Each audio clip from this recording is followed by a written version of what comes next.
Hello students, how are you all? I hope you all are fine. I Veena Rani from Wisdom School. तो बच्चों आज हम क्या करेंगे? रिवीजन किसकी? पाठ 9 की। ठीक है ना, क्योंकि हमारा टेस्ट है ना, तो टेस्ट के लिए हम क्या करेंगे? रिवीजन। ठीक है, तो आपने आई होप तैयारी तो कर ही ली होगी पहले, तो आपको एक बार फटाफट मैं रिवाइज करवा देती हूँ पार्ट 9। तो आपने ये रिवीजन वीडियो देख के उसके बाद ही कंप्लीट देखनी है बेटे, उसके बाद आपने टेस्ट देना है। ओके, तो पहले हम रिवाइज करेंगे शब्दार्थ इसके। आश्रम संत महात्माओं के रहने की जगह। आश्रम संत महात्माओं के रहने की जगह। कुशल ठीक। कुशल ठीक। उपाय तरकीब। उपाय तरकीब। फावड़ा खोदने का औजार। फावड़ा खोदने का औजार, हथियार। दृश्य नजारा। दृश्य नजारा। भाग्य किस्मत। भाग्य किस्मत। पुण्य भलाई का काम। पुण्य भलाई का काम। ये देखिए, ये मुहावरे मैंने जब रिवीजन करवाई थी, रीडिंग करवाई थी आपको, तब भी मैंने बताया था पीछा नहीं छोड़ना, समाप्त करने के लिए तुल जाना। मतलब जो कह रहा था ना, गरीबी मेरा पीछा नहीं छोड़ रही है, भोला कहता था, तो समाप्त करने के लिए तुल जाना, उसका अर्थ क्या है मुहावरे का? दंग रह जाना, चकित हो जाना। दंग रह जाना, चकित हो जाना, ये भी एक मुहावरा है। उसके बाद है प्रश्न उत्तर। देखिए, भोला आश्रम में क्यों आया था? अपनी गरीबी दूर करने। भोला आश्रम में क्यों आया था? अपनी गरीबी दूर करने। भोला ने आश्रम में कौन सा काम किया? कुआं खोदने का। भोला ने आश्रम में कौन सा काम किया? कुआं खोदने का। भोला को कुएं में से क्या मिला? सिक्कों से भरा घड़ा। भोला को कुएं से क्या मिला? सिक्कों से भरा घड़ा। प्रश्न 1 है, पेज नंबर 70। सही विकल्प के सामने सही लगाइए।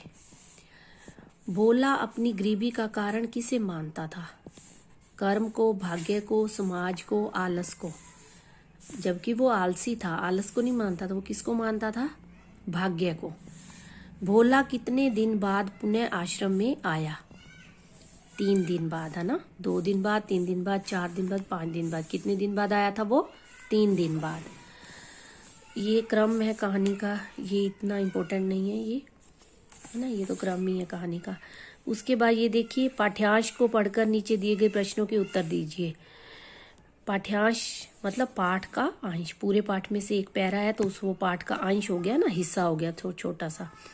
भोला ने कहा था, महाराज जी इसमें तो चांदी के सिक्के भरे हुए हैं, लीजिए संभालिए। संत ने कहा था, नहीं भोला, यह तुम्हारे परिश्रम का फल है और इस पर तुम्हारा ही अधिकार है। उसके बाद फिर भोला ने कहा, यह तो आपकी कृपा का फल है, आपकी मेहरबानी का फल है। संत ने कहा, नहीं, भाग्य बनाने के लिए, किस्मत बनाने के लिए कर्म भी करना पड़ता है, कार्य भी करना पड़ता है।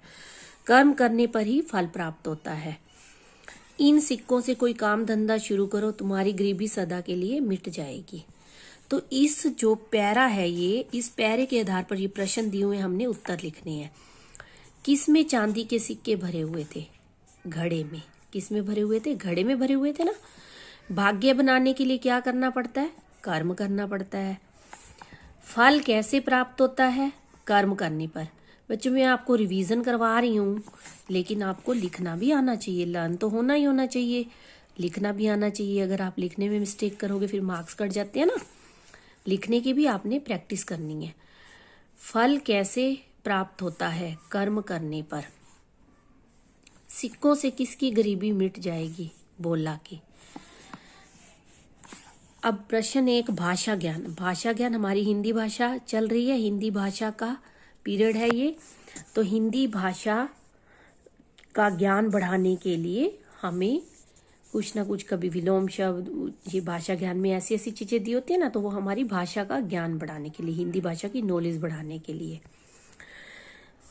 उदाहरण देखिए और नए शब्द लिखिए। श्र से एक उदाहरण उन्होंने दिया आश्रम। हमने 2 और बनाने हैं, श्रम परिश्रम। इसमें भी श्र आया, इसमें भी आया ना। तो जिस शब्द से या जिस वर्ण से वाक्य बनाने हैं तो वो शब्द तो जरूर, वो वर्ण तो जरूर आना चाहिए उस शब्द में। गे, यह क्या है? गे। तो गे भाग्य, उन्होंने उदाहरण दिया। हमने क्या लिखा? दुर्भाग्य सौभाग्य। दुर्भाग्य सौभाग्य।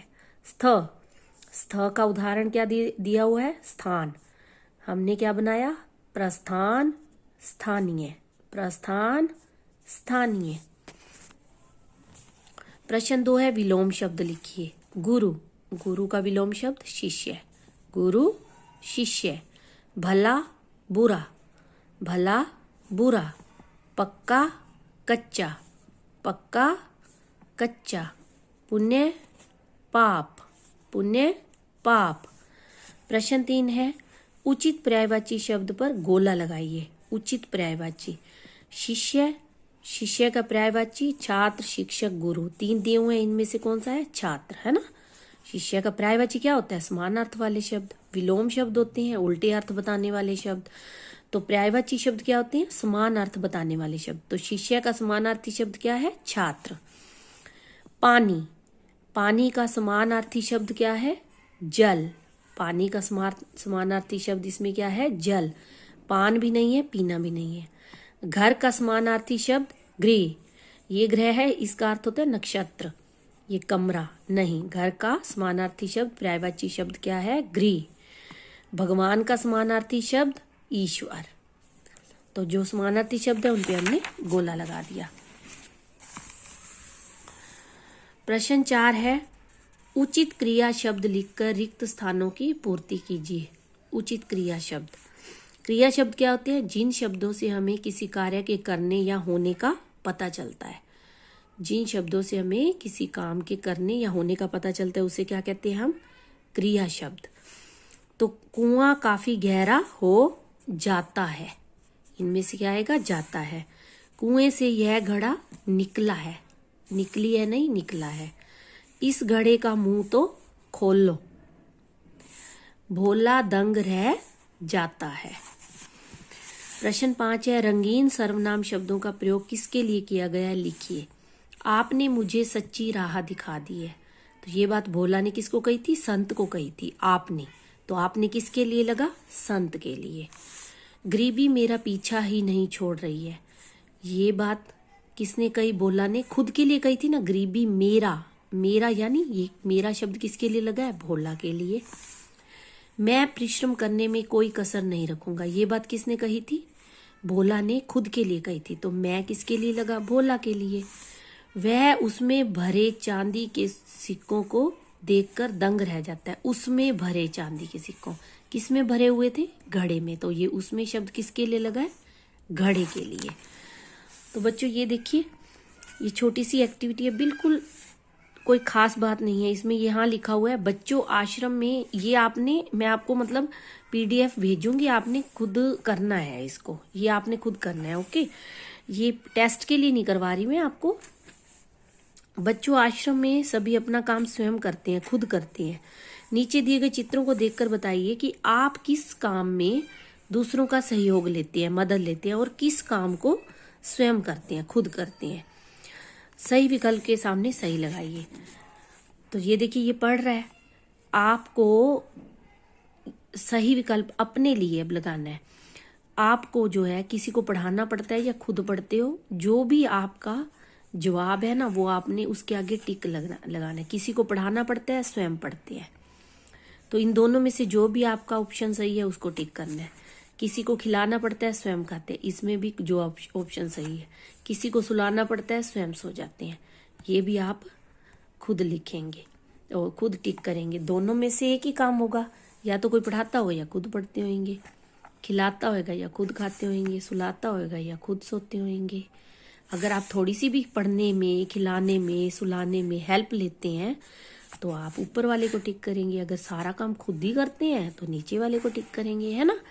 तो चलिए अब करेंगे हम इसके प्रश्न उत्तर। तो प्रश्न उत्तर, प्रश्न एक है, संत ने भोला से क्या कहा? संत ने कहा कि आश्रम में आने वाले साधुओं के लिए तुम्हें कुआं खोदना होगा। जब भोला अपनी गरीबी दूर करने के लिए आश्रम में गया तो संत ने क्या कहा? संत ने कहा कि आश्रम में आने वाले साधुओं के लिए तुम्हें कुआं खोदना होगा। इस पुण्य काम से भगवान तुम पर प्रसन्न हो जाएंगे। संत ने कहा कि आश्रम में आने वाले साधुओं के लिए तुम्हें कुआं खोदना होगा। इस पुण्य काम से भगवान तुम पर प्रसन्न हो जाएंगे और तुम्हें धन दे देंगे। संत ने कहा कि आश्रम में आने वाले साधुओं के लिए तुम्हें कुआं खोदना होगा। इस पुण्य काम से भगवान तुम पर प्रसन्न हो जाएंगे और तुम्हें धन दे देंगे। प्रश्न 2 है, संत ने भोला को धन क्यों दे दिया? क्योंकि वह धन भोला के परिश्रम का फल था। संत ने भोला को धन क्यों दे दिया? क्योंकि वह धन भोला के परिश्रम का फल था। संत ने कहा कि इस पर तुम्हारा ही अधिकार है। संत ने भोला को धन क्यों दे दिया? क्योंकि वह धन भोला के परिश्रम का फल था। संत ने कहा कि इस पर तुम्हारा ही अधिकार था, क्योंकि उसने मेहनत की थी ना, तुम्हारा ही अधिकार है। इन सिक्कों से कोई काम धंधा शुरू करो। क्योंकि वह धन भोला के परिश्रम का फल था, संत ने कहा कि इस पर तुम्हारा ही अधिकार है। इन सिक्कों से कोई काम धंधा शुरू करो। प्रश्न 3 है, भोला ने संत के चरणों को पकड़कर क्या कहा? उसने क्या कहा? महाराज, आपने मुझे सच्ची राह दिखा दी है। महाराज, आपने मुझे सच्ची राह दिखा दी है। अब तक मैं आलसी था। आपने मुझे सच्ची राह दिखा दी है। अब तक मैं आलसी था। अब मैं परिश्रम करने में कोई कसर नहीं रखूंगा। अब मैं परिश्रम करने में कोई कसर नहीं रखूंगा। प्रश्न 4, संत ने परिश्रम का क्या महत्व बताया? प्रश्न 4, संत ने परिश्रम का क्या महत्व बताया? संत ने बताया कि भाग्य बनाने के लिए कर्म भी करना पड़ता है। संत ने बताया कि भाग्य बनाने के लिए कर्म भी करना पड़ता है। कर्म करने पर ही फल प्राप्त होता है।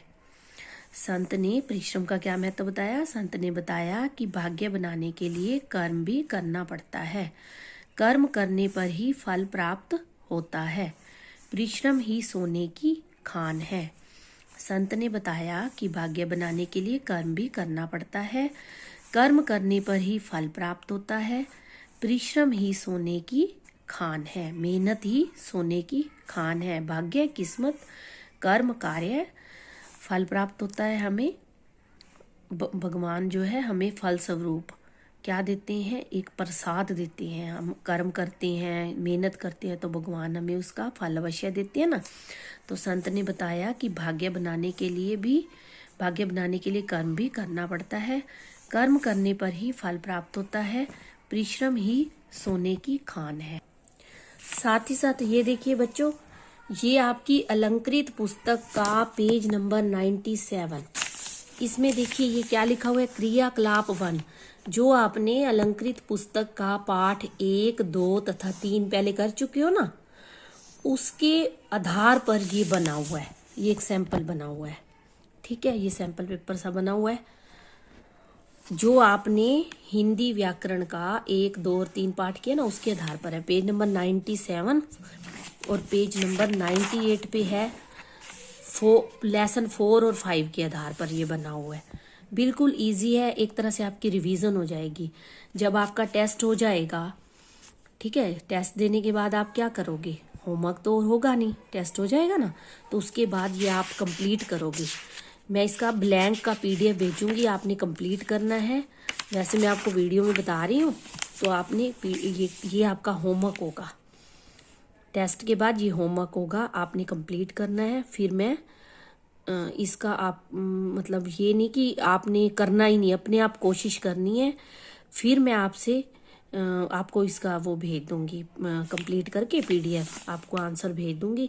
लेकिन पहले आपने खुद कंप्लीट करना है, ओके, पूरी कोशिश करनी है, आपकी रिवीजन हो जाएगी बेटा। ओके, टेक केयर बेटा।